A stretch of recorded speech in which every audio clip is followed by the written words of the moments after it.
Hello, today I am visiting St Clement's Anglican Church in Mossman, updating this church on our ministry at Mudgee and Narromine over the last year. But I thought I'd take the opportunity to interview my old boss, the Reverend Stuart Smith, who is the rector of this church.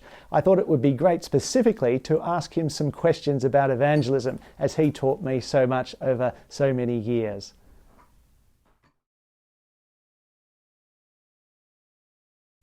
First of all, I think it's really important to be clear on the gospel. So you have to be clear on what you're trying to achieve, what you're trying to do.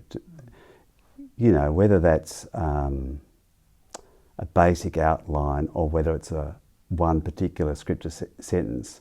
I think you've got to be really clear on that. So what am I trying to say to this person? What is it that I'm hoping I might get to if God allows me to do that? That would be the first thing.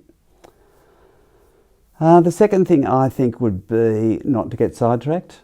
So not to expect people who don't know about Jesus to have Jesus' values. Now, often lots of people do have Jesus' values, which is great, but we can often end up engaging in debates about things that are that they don't hold true in their heart.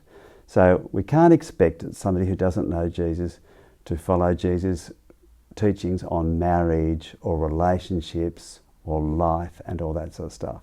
All of those are consequences of grace, not grace itself. So you want to make sure that when you're engaging with somebody, you want to keep talking to them about Jesus and about grace. And that leads me to the third thing, which is, I think, to talk about Jesus more than to talk about the gospel. James and I used to have long discussions about this, but when you talk about the gospel, you're talking about an objective truth, if you like. That's true. But when you talk to people about Jesus, you're talking about a personal relationship with somebody. And I really want to encourage people. This is what Jesus said. This is what Jesus did for you. This is who Jesus is, rather than saying, this is what the gospel is. This is what the gospel has done, and all that sort of stuff.